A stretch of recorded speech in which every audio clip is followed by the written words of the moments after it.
yuwalli alaikum. Jadi sebagaimana model masyarakat, maka begitulah modelnya Allah memberikan pemimpin kepada kita sekalian. Jadi kita bersangka baik, masyarakat Indonesia bertakwa, insya Allah dapatkan pemimpin yang bertakwa. Nah, begitu juga legislator kita ini, mudah-mudahan orang-orang yang baik semua. Begitu juga perwakilan-perwakilan kita DPD, yang mudah-mudahan orang-orang yang terbaik semua. Itu harapan kita bersama. Saudaraku sekalian yang dimuliakan Allah, kita bersyukur kembali kita duduk dalam majelis ta'lim, majelis ilmu agama, yang mana Rasulullah menjelaskan bahwa afdalu zahri fil am. Jadi salah satu ada 3 yang mana pekerjaan itu sangat mulia, sangat afdal, sangat tinggi di sisi Allah Ta'ala. Salah satunya kata Rasulullah adalah talabul ilmu, yaitu duduk dalam majelis agama, belajar ilmu, menuntut ilmu. Yang mana orang yang menuntut ilmu itu kata Rasulullah adalah habibullah. Orang yang menuntut ilmu itu dia kekasih Allah, dia kesayangan Allah, dia dicintai Allah. Nah, jadi kita yang menyiapkan waktu kita ini duduk sebentar sejenak, insya Allah kita lah habibullah, kekasih daripada Allah Ta'ala. Dalam hadis sahih yang lain, man harasna bil ilmi fahuwa fi sabilillah hatta yarji. Siapa yang keluar dari rumahnya masuk dalam majelis ilmu agama, maka seolah-olah dia berjuang di jalan Allah hatta yarji, sampai dia balik ke rumahnya. Jadi pahala jihad juga kita dapatkan dalam majelis ilmu. Majelis ilmu adalah majelis pengampunan dari dosa-dosa. Setelah selesai majelis ilmu, insya Allah Allah leburkan, Allah hapuskan semua dosa dan kesalahan kita. Amin. Mari kita berniat iktikaf. Kalau dalam mazhab Syafi'i, supaya tidak sia-sia kita, walaupun kita santai bercanda, tetapi dihitung ibadah. Wantaziru salah ila salah. Jadi kita menunggu dari waktu selesai salat sampai menunggu salat berikutnya, itu yang disebut dengan iktikaf. Nawaitul iktikaf fi hadzal masjid wa dumtu fihi lillahi ta'ala. Amin. Pada malam hari ini kembali kita dulu sejenak, nanti ada waktu kita berbincang-bincang. Pada malam hari ini tadi Ustaz Tamrin sampaikan sebelum maghrib Sya'ban saja. Oke lah. Nanti fikir-fikir Ramadan nanti kita sambung di lain waktu. Jadi Sya'ban ini kalau dalam hitungan Hijriah dia masuk di bulan yang ke-8. Ya. Karena sekarang anak-anak kita sekarang kalau disuruh tahu Hijriah mungkin dia lupa. Mudah-mudahan dia lupa atau dia tidak tahu sama sekali. Kalau Januari sampai Desember hafal di luar kepala, tapi Muharram sampai nanti Zulhijjah bisa-bisa tidak dihafal.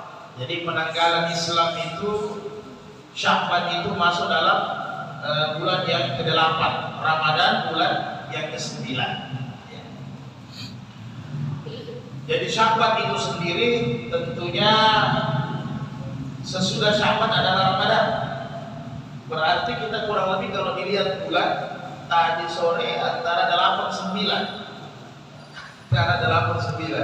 Jadi kurang lebih 21-22 hari lagi. Tamu yang kita rindui sudah akan datang di rumah-rumah kita, di tempat kita. Tidak terasa Pak. Alhamdulillah ini juga hikmahnya pemilu dipercepat, dimajukan sedikit, karena kalau di bulan April nanti Ramadannya panas kampanyenya, repot ya. Jadi bersyukur agak dimajukan. Jadi sekarang pemilu sudah selesai, tinggal kita tunggu tamu yang sangat mulia nanti bulan suci Ramadan, kurang lebih 22 hari ya. Jadi sebelum kita dengarkan beberapa hadis-hadis, khususnya sebagaimana biasa majelis kita upayakan tetap memakai hadis-hadis sahih selama ini sudah berapa tahun. Adapun nanti kalau memang perlu kita tambahkan dengan hadis-hadis hasan. Biasa kalau kita tidak pernah kita bacakan hadis dhaif kecuali sekedar untuk memberitahukan bahwa mungkin di media sosial sering tersebar.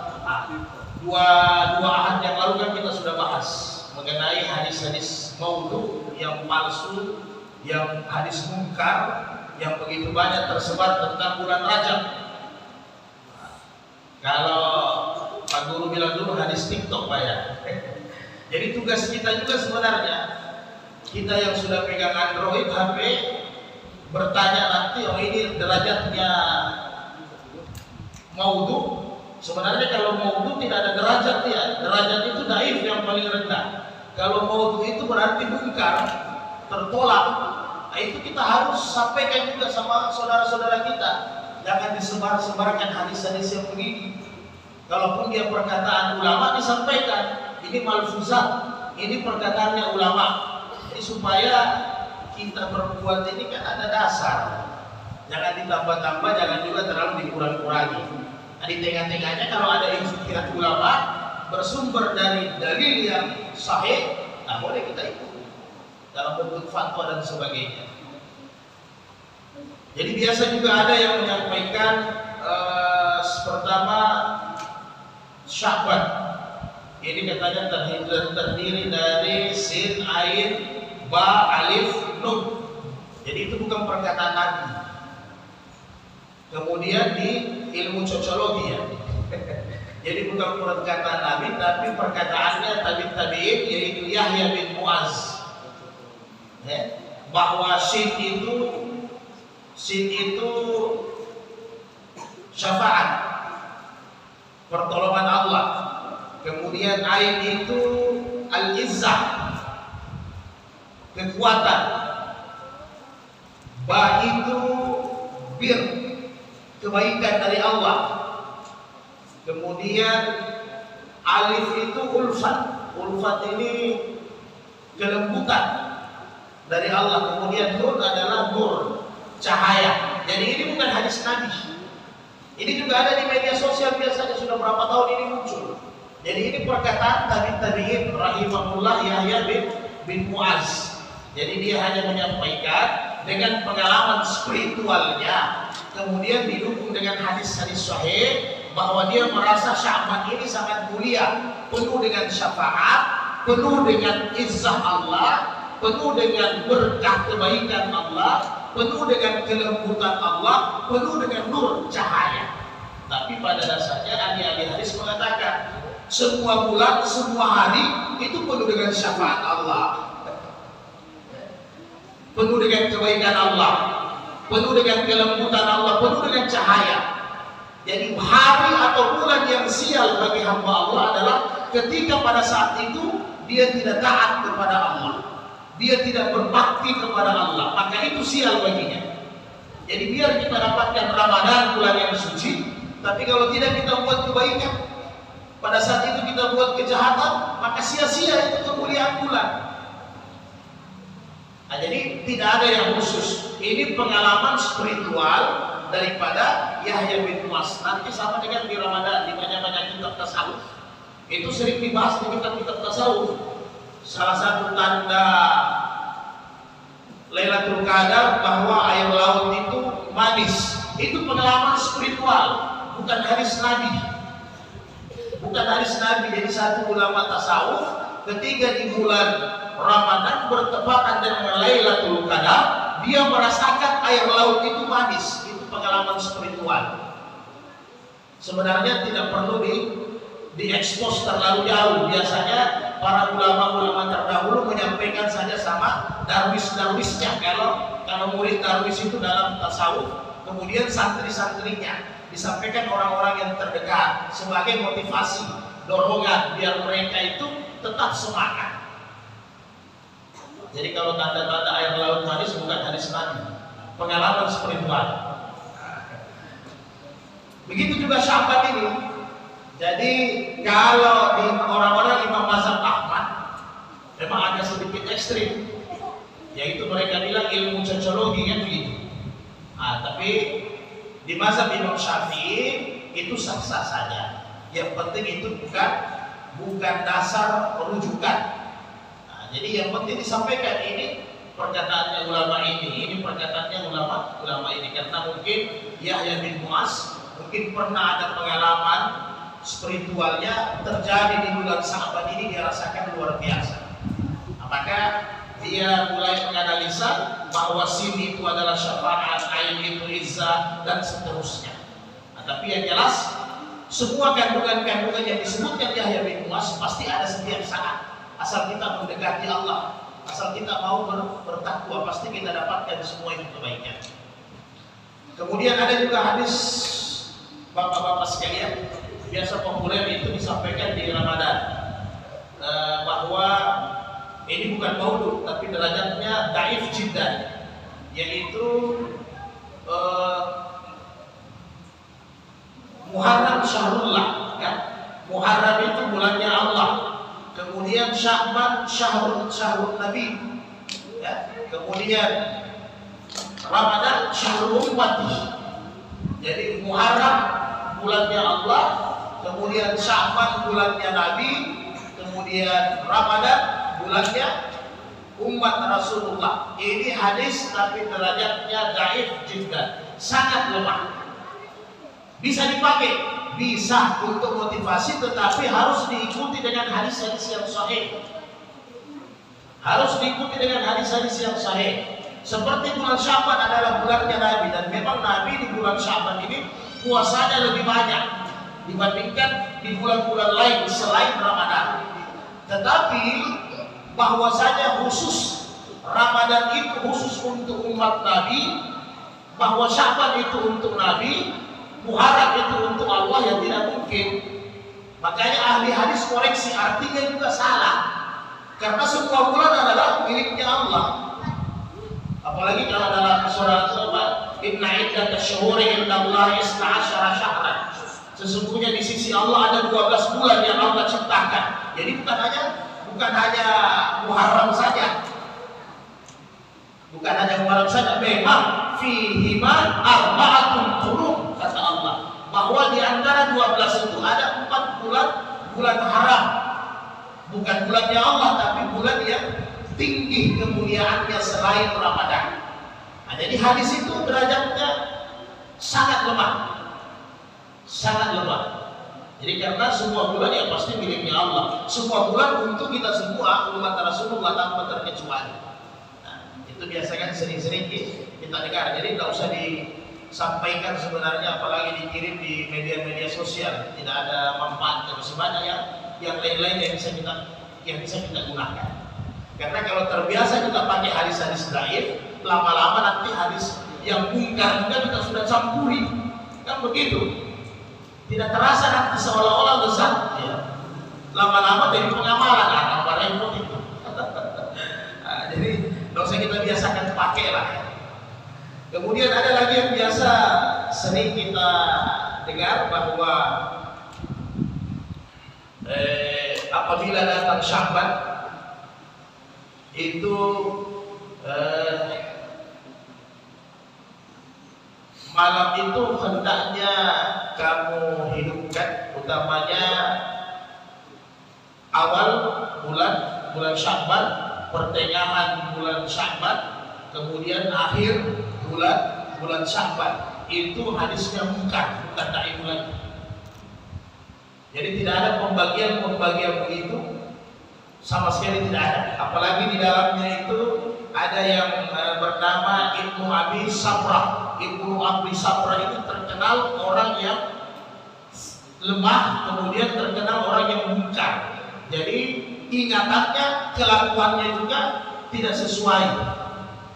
Jadi yang lalu-lalu, mungkin tahun-tahun lalu sudah kita pernah sampaikan sedikit bagaimana ahli-ahli hadis, utamanya Bukhari, Muslim, mengambil hadis-hadis itu sehingga mereka super ketat. luar biasa. Jadi jangan orang ada biasa orang dia sembahyang 5 waktu ini kalau di zaman dulu contohnya.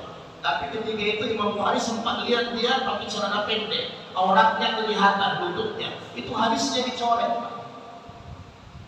Itu hadisnya dicoret. Artinya auratnya saja dia tidak jaga. Bagaimana dengan hadis? Maka Imam Bukhari biasa sampaikan itu hadis munkar. Kalau memang tidak ada penguatannya dari hadis-hadis yang sahih, maka dicoret.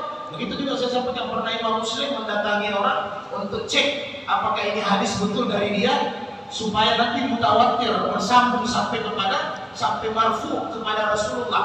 Tiba-tiba dia peternak ontanya dipanggil, dikasih seperti kalau kita kucing lah, kasih makanan. Ternyata di tangannya tidak ada makanan. Jadi menurut Imam Muslim ini pendusta, dicoretlah hadisnya itu, tidak jadi. Padahal secara sanadnya sudah, secara makannya tidak melanggar matan, secara artinya itu logis tidak melanggar. Tapi hanya karena dia panggil binatang seolah-olah mau kasih makan, tapi tidak ada makanan di tangannya.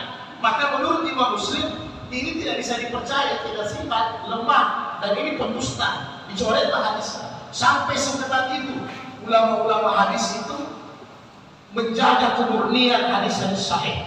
Tidak semudah itu.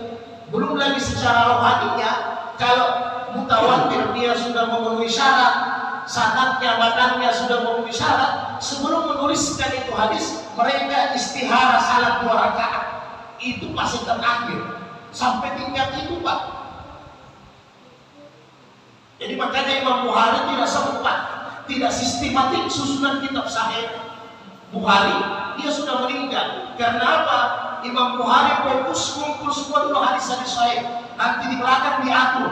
Makanya kalau kita buka kitab sahih Bukhari, itu susunannya kacau, tidak sistematik. Nanti Imam Muslim muridnya yang sempurnakan bab-babnya sehingga teratur dengan baik. Itu saking ketatnya. Jadi kita sekarang asal-asal pakai kita tidak tahu. Sahabat tabi'in dulu luar biasa itu mencari itu hadis, bagaimana sumbernya betul-betul sahih sampai kepada baginda Rasulullah SAW. Kira-kira begitu. Karena kalau ada berita impres terbakar, kita kan harus cari tahu ini impres terbakar dari mana ya? Dari Pak A. Pak A ini siapa? Oh dari Pak B, Pak B, Pak C, sampai seterusnya. Jangan terakhir orang yang pertama itu orang yang dikosong. Dia bilang impres terbakar. Nah, ini bisa jadi hadis palsu jadinya. Jadi ditelusuri sumbernya itu dari mana. Begitulah mencari itu hadis-hadis sahih tidak semudah itu. Jadi tidak ada pembagian-pembagian. Jadi yang namanya beribadah kepada Allah setiap saat, kapan saja. Dan karena kita butuh Allah, jadi sama. Jadi jangan nanti awal Sa'ban saja kita tahajud, pertengahan Sa'ban saja, akhirnya di antara itu kita tidak mau sudah tahajud. Ada lagi yang lebih parah, mau untuk mungkarnya luar biasa. Man salla isna raka'atan, barang siapa yang salat 12 rakaat, fi kulli raka'ataini, setiap rakaat itu baca qul huwallahu salasuna marrah, 30 kali. Ini mungkar Pak ya. Salat 2 rakaat, 12 rakaat, setiap rakaat baca qul huwallahu 30 kali. Nah, kemudian fadilahnya katanya, tidaklah dia bangkit kecuali tempatnya sudah ditentukan di surga. Kalau begitu, kenapa mungkar? Karena ulama hadis sampaikan, kalau begitu tidak usah ibadah. Kita sembahyang saja di waktu nifsu Sa'ban 12 rakaat. Setiap rakaat qul huwallahu habis Al-Fatihah, qul huwallahu 30 kali. Maka sudah kita tahu tempat kita di surga. Tidak usah sembahyang 5 waktu. Nah, ini mungkar. Ini banyak beredar di hadis, Pak.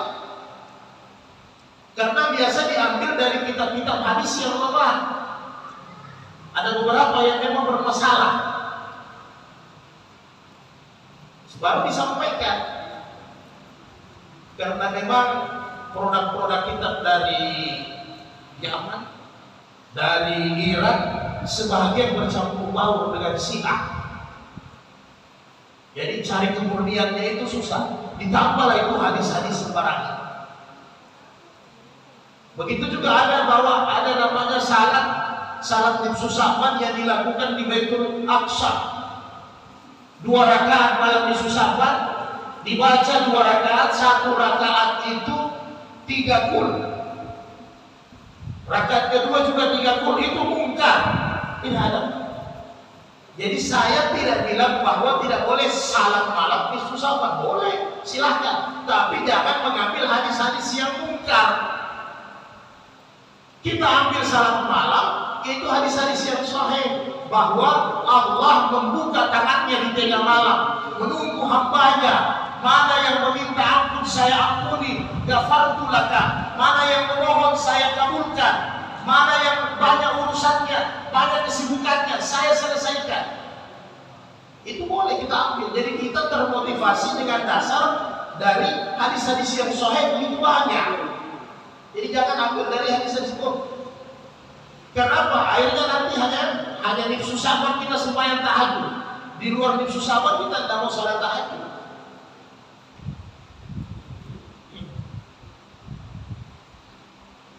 Jadi kalau sudah ada kita 30 kali Qul Ahad atau ayat-ayat lain sampai 50 kali, wah luar biasa. Karena biasa kita imam kita saja kadang baca wadduha sudah pusing kita. Apalagi kalau pulang 30 kali, bisa-bisa lutut habis. Jadi nanti gara-gara itu ya kita orang tidak mau ibadah lagi secara kontinu. Jadi ibadah itu kan kontinu, istiqamah. Adapun waktu-waktu yang utama, malam Jumat termasuk nifsu Sa'ban, itu bonus dari Allah untuk menambah kelipatan-kelipatan pahala kita yang sudah kita selama ini istiqamah dengan amalan-amalan kebaikan. Yang lalu sudah kita bahas. Oh, bersedekah hari Jumat bagus ya. Allah tempatkan satu keutamaan, tapi jangan hari Jumat, nanti hari Jumat mau bersedekah. Karena di hadis sahih yang lain, sedekah yang paling utama orang yang kuburi sangat membutuhkan pada waktu itu. Itu sedekah yang paling afdal, kan begitu. Oh, saya belum mau bersedekah, bos. Nanti tunggu hari Jumat 2 hari lagi. Padahal saudara kita sudah lapar. Nah, kan begitu. Jadi jangan protokol nanti hari Jumat sama bersedekah, kalau susah itu Pak. Nah, mungkin kalau hari Jumat orang mungkin ada rezekinya kesian sepekan sekali, alhamdulillah.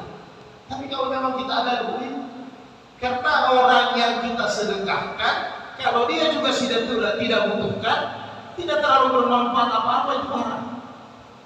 Karena sedekah yang utama kata Nabi adalah pada saat itu saudara membutuhkan. Itu yang paling utama, mau malam, mau siang, mau pagi, mau Jumat, mau Senin, mau Sabtu, mau Ahad, semua mulia.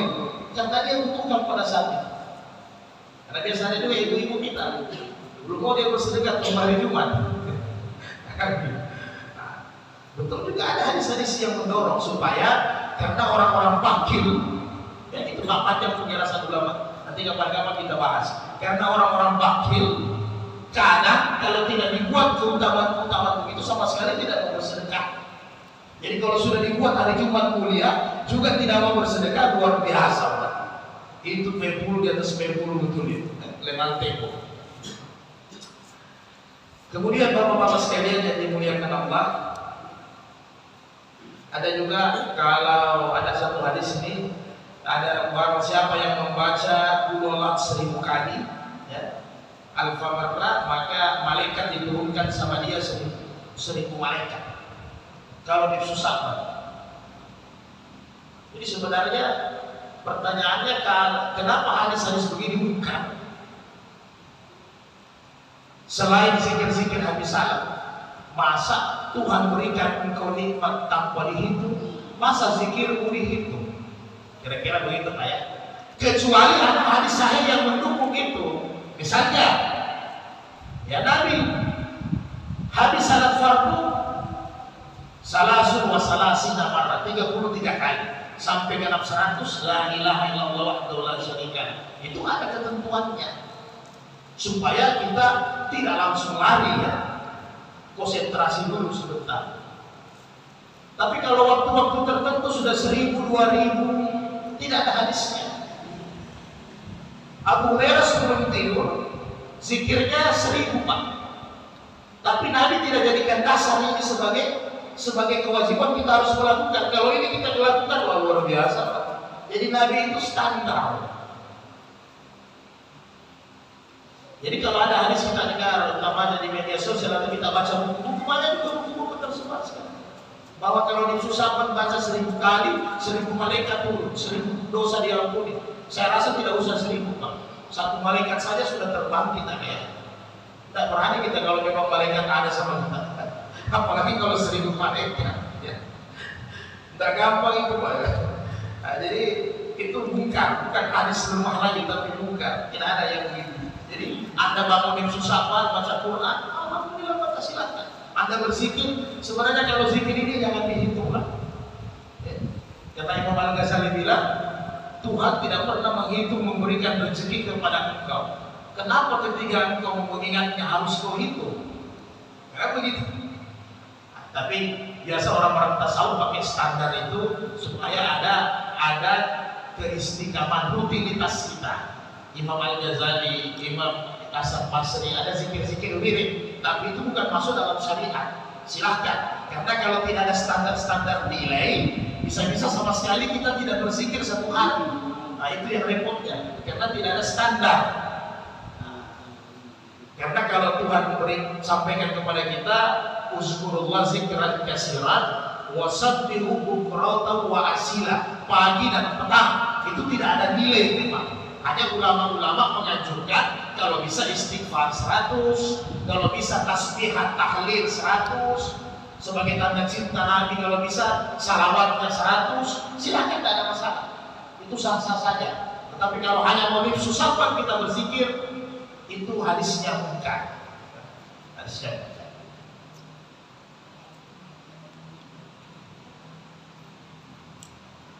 Kemudian ada lagi, mungkin waktu Rajab kita sudah sampaikan, bahwa ada 5 malam, la turaddu doa, bahwa 5 malam itu doa tidak ditolak. Itu perkataannya Imam Syafi'i di kitab Kalaupun dia hadis dhaif jiddan, hampir mendekati maudhu. 5 malam doa yang tidak ditolak oleh Allah. Idul Idaini, Idul Fitri, Idul Adha. Kemudian Rajab awal, kemudian Sya'ban, kemudian malam Jumat. Itu perkataannya Imam Syafi'i rahimahullah di kitab Jadi boleh kita berdoa, boleh, silakan. Doa malam Jumat kan bagus. Bahkan setiap saat kita berdoa. Dia juga habis salat 5 waktu, habis salat sunat, silakan. Karena doa, doa itu senjata bagi orang-orang mukmin. Senjata oleh orang-orang lemah, silahkan, tapi jangan mengkhususkan kecuali sudah ada keterangan-keterangan yang disampaikan sama Nabi, misalnya doa masuk masjid, doa tidur, doa bangun tidur, doa makan, itu doa-doa yang memang zikir-zikir harian yang memang Nabi amalkan setiap hari. Jadi kalau mau berdoa, munajat untuk meminta kepada Allah kapan saja, karena Allah tidak pernah tidur, Allah tidak buta, Dia selalu hidup selamanya.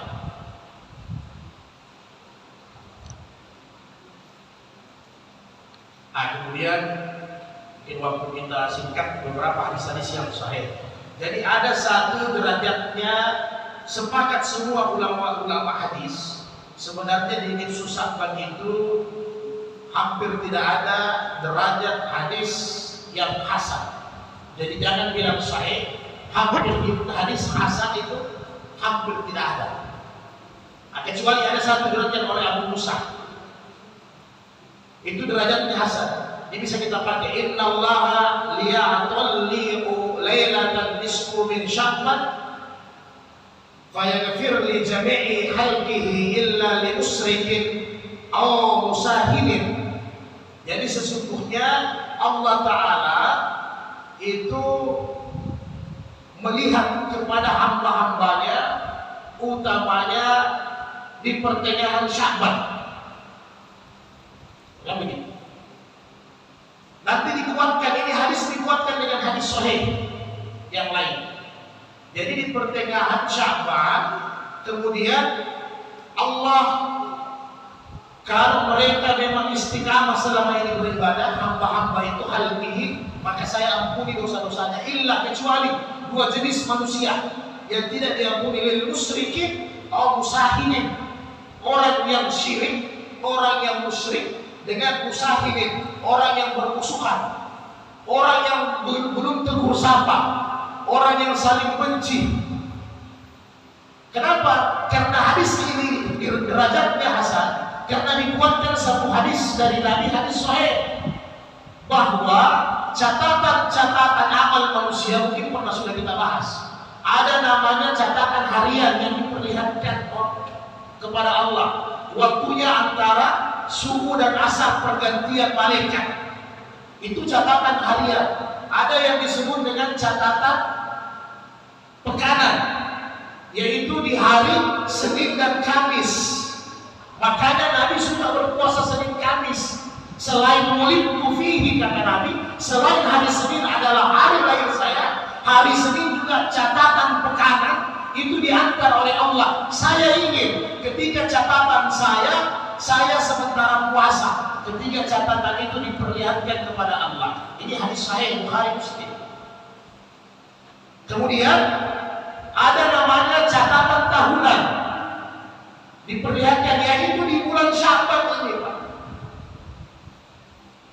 Jadi hadis yang tadi bisa kita pakai dikuatkan dengan hadis yang ini, bahwa bulan Sya'ban ini adalah catatan tahunan selama 1 tahun. Saya, bapak-bapak semua, selama 1 tahun catatan kebaikan dan keburukannya itu dihantar oleh malaikat kepada Allah, walaupun Allah yang Maha mengetahui, kata Nabi. Jadi alhamdulillah kalau di bulan Sya'ban ini kita lebih gesit beribadah. Kan begitu maksudnya. Sehingga dalam hadis-hadis sahih yang lain, utamanya dari Aisyah, summa yakunu Nabi sallallahu alaihi wasallam yasumu syahran aksara bin Sya'ban fa innahu kana yasumu Sya'ban, jadi kullahu. Jadi kata Aisyah, saya tidak pernah melihat Nabi banyak harinya berpuasa di bulan-bulan lain selain Ramadan, kecuali di bulan Sya'ban. Sehingga Imam Nawawi dalam syarahan Sahih Muslim, kemudian Ibnu Hajar al-Asqalani dalam syarah Imam Bukhari membahas ini, bahwa Nabi berpuasa itu lebih 15 hari di bulan Sya'ban. Ada riwayat 20 hari, ada riwayat 25 hari. Jadi puasanya Nabi Senin Kamis 1 bulan berarti 8. Ditambah puasa Yaumul Bid 13, 14, 15 bulan di langit. Jadi 8 tambah 3 berarti 11. Itu puasanya Nabi normal. Di bulan-bulan lain itu 11 hari. Itu juga dianjurkan sama kita semua. Tetapi di bulan Sya'ban Nabi tambah sampai 15, bahkan ada sahabat bilang sampai 20, Aisyah bilang sampai 25. Seolah-olah di hadis Muslim lain, saya melihat Nabi seolah-olah tidak berbuka, hampir-hampir tidak berbuka, karena memang dijelaskan oleh syarahan, karena memang Nabi itu kalau di tempat makan tidak terlalu lama. Jadi bukanya itu hampir tidak kelihatan. Dan kata Aisyah, biasanya kalau Nabi sudah buka, sudah itu makan malamnya. Kan beda dengan kita. Jadi hampir-hampir dianggap Nabi ini puasa Sya'ban seterusnya. Kalau orang yang jarang lihat Nabi, kecuali mungkin istrinya tahu. Karena memang Nabi itu di tempat makan tidak terlalu lama. Kalau kita kan sembayangnya 3 menit, Pak. Di meja makan 2 jam. Ya kalau 2 jam dengan keluarga, tak apa-apa untuk kedekatan ya keluarga. Tapi jangan terlalu berlama-lama, karena biasanya kebiasaan kita, apalagi kalau siang hari makanan pedas, kan hantam api neraka dulu 3 batang, baru sambung lagi aktivitas. Jadi Nabi itu tidak terlalu lama. Jadi hampir-hampir saya melihat Nabi, karena memang Nabi kalau sudah buka puasa, sudah itu makan malamnya. Kan kalau kita semua kan pasti beda. Biasanya kita buka dulu, habis itu insya Allah habis tarawih kita makan lagi. Insya Allah sebelum tidur jam 12 kita makan lagi. Nanti sahur kita makan lagi. Nah, jadi kalau Nabi sudah sahur, ya sudah itu, sudah iftar, sudah itu makan malam beliau. Luar biasa. Jadi bulan Sya'ban ini tentunya selain kenapa harus kita lebih giat, selain mempersiapkan diri kita untuk Ramadan, karena bulan ini catatan amalan 1 tahun diangkat oleh malaikat, diperlihatkan kepada Allah Ta'ala. Makanya kita harus semangat. Puasa sunatnya ditambah, salat tahajudnya rakaatnya ditambah, sedekahnya juga ditambah, baca Qur'annya juga ditambah, dia punya lembaran-lembaran, zikirnya juga ditambah, supaya catatan kita di menghadap Allah itu bagus. Jadi ambil hadis dari sini, jangan ambil hadis-hadis yang mungkar, ambil hadis dari sini untuk kita beribadah. Kemudian manfaat bulan Sya'ban yang lain, kana yakunu alayya shawmu huna shawmu min ramadana fama astati'u an aqdiya illa fi Sya'ban as-suglu min Nabi sallallahu alaihi wasallam. Jadi begini. Jadi kata Aisyah, karena saya biasa sibuk bersama dengan Nabi, kemudian Aisyah ini kan memang diorbitkan Nabi, memang dinikahi dalam keadaan muda supaya membantu Nabi dalam agama. Karena Aisyah orang muda itu kecerdasannya lebih bagus, IQ-nya lebih bagus.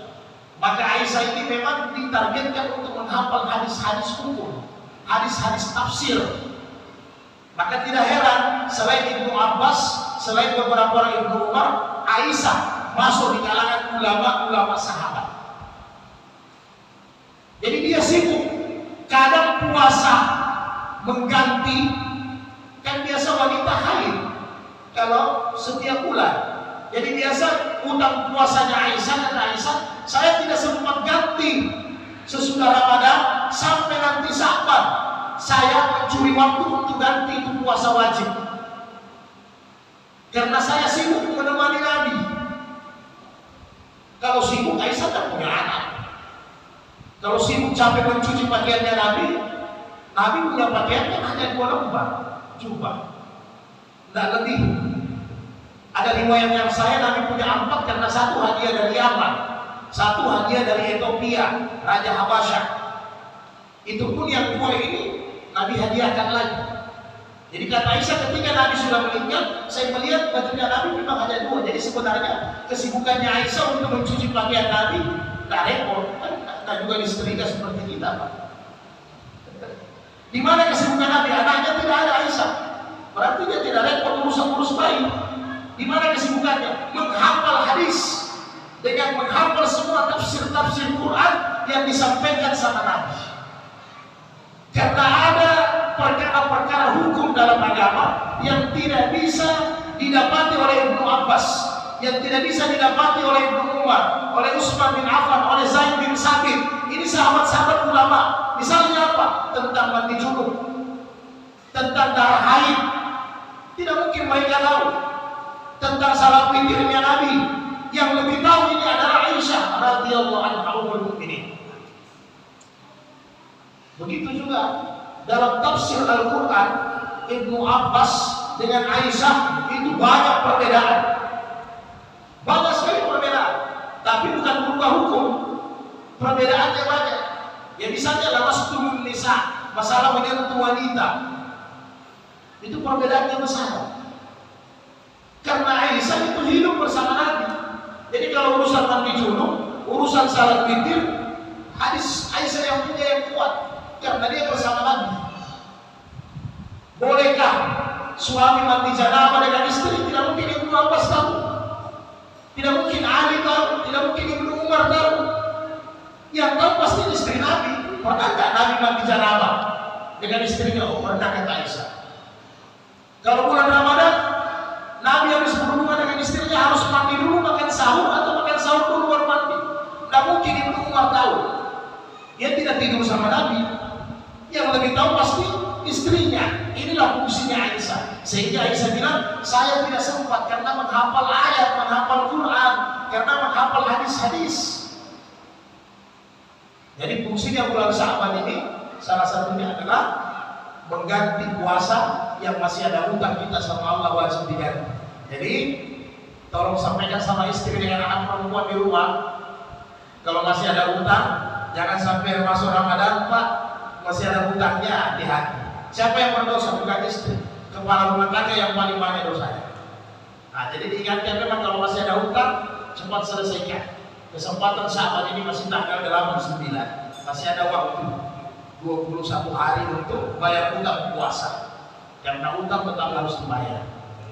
Jadi jangan nanti sudah masuk Ramadan, hutangnya masih ada. Di mazhab Syafi'i nanti repot lagi pembahasannya, ada lagi nanti hukumannya, hukuman sedekahnya. Jadi jangan sampai bayar, diselesaikan hutang-hutangnya. Zalika syahru yaf'alun nasu ayyughfalu yaghfurun nasu anhu. Bulan Sya'ban ini biasa manusia, kata Nabi, lalai lupa karena baina Rajab wa Ramadan, dia bulan sempit. Biasa orang lupa di antara Rajab dengan Ramadan ini bulan. Banyak manusia yang lalai, tidak sadar, padahal dia harus sudah siapkan dirinya untuk masuk Ramadan. Maka ayyurfa amali wa ana sa'imun. Makanya saya suka di bulan Sya'ban ini saya banyak beramal, kata Nabi, termasuk puasa, supaya nanti catatan amal dibawa kepada Allah dalam keadaan saya banyak beribadah kepada Allah.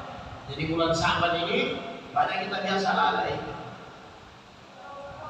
Jadi kalau kita masuk di, saya akhiri, kita masuk di tasawuf, bahwa Sya'ban Rajab ini orang-orang tasawuf bilang kita membersihkan lahiriah. Artinya kalau sudah masuk bulan Rajab, ada dosa-dosa yang masih dilakukan, di-stopkan sudah di sini. Yang begitu. Jadi membersihkan lahiriah kita. Masuk ini bulan Sya'ban, membersihkan kita punya hati. Jadi di bulan Sya'ban ini yang masih bermusuhan, ingat hadis sahih Nabi tadi. Karena kalau sampai bulan Sya'ban ini kita masih tidak saling bersama, masih tidak bermusuh, masih bermusuhan dengan tetangga, dengan teman, dengan karib, gara-gara beda pilihan presiden, hati-hati Pak. Kesempatan ini, jangan pakai WA. Oh, kita baku musuh pakai WA, jadi maafnya pakai WA, datangi Pak. Itu yang lebih mulia. Jadi cepat-cepat teguh sapa, cepat-cepat, jangan sampai tidak disambung silaturahmi. Ini bulan Sya'ban. Kemudian nanti Ramadan itu pembersihan roh. Sehingga orang tasawuf bilang, bagaimana kita punya roh mau bersih kalau jasadnya masih kotor, kalau hatinya masih banyak penyakit hati, masih dengki, masih dendam, masih benci sama orang, masih kibir, masih sombong. Bagaimana roh itu mau bersih? Apabila tidak ditanam dengan baik itu tanaman, kemudian tidak dipupuk dengan baik, bagaimana buahnya manis Pak? Bagaimana kita memanen dengan kualitas buah yang terbaik? Jadi tidak persiapkan diri ini sebelum masuk Ramadan. Oh, saya nanti Ramadan baru persiapan diri, cerita mati. Ada orang mau lomba lari, nanti mau start, baru dia pemanasan, baru dia mau tidak mau menangi. Jadi kesempatan lah. Ini bulan Sya'ban masih panjang. Yang masih ada bermusuhan, saling minta maaf. Jadi kata Nabi dalam hadis-hadis sahih, siapa yang minta maaf terlebih dahulu itu yang tinggi pahalanya. Nah, kemudian persiapan semua, tingkatkan sembahyang, karena tarawih ini kalau datang tiba-tiba, bisa-bisa nanti kita hanya 1-2 malam saja tarawih. Habis itu sudah tidak muncul-muncul lagi di masjid. Ya mudah-mudahan tarawih di rumah kan gitu. Begitu juga baca Quran. Kalau tidak sekarang kita baca Quran, padahal sebenarnya dosa besar itu Pak. Satu hari kita tidak baca Quran itu nanti dituntut Al-Quran di hari kemudian. Ya taruhlah mungkin selama ini tiap hari kita baca Quran 1 lembar. Maka bulan Sya'ban ini ya coba-coba. Karena kalau kita mau target khatam Quran di bulan Ramadan, tidak bisa 1 hari 2 lembar dibaca, lalu sudah saya kasih tipsnya. Jadi setiap waktu salat baca 2 lembar. Ini mulai sekarang. Jadi sebenarnya bacaan bapak-bapak ini harusnya sudah juz 9 ini malam. Sudah harus juz 9. Jadi setiap hari sebagaimana bulan di langit itu, sebagaimana tanggal begitu juz bacaan kita, sehingga pas tanggal 30 kita juga hatam Quran. Maka di bulan Ramadan ada potensi kita 1 kali hatam, bahkan ada potensi 2 kali hatam. Rugi kan kalau Ramadan tidak bisa hatam? Masya Allah, kapan lagi? Nah, kira-kira begitu. Ada waktu 5 menit, mungkin ada yang kita mau bahas. Tafadhal masykuran, silahkan. Boleh 5 menit Ustaz Abdul?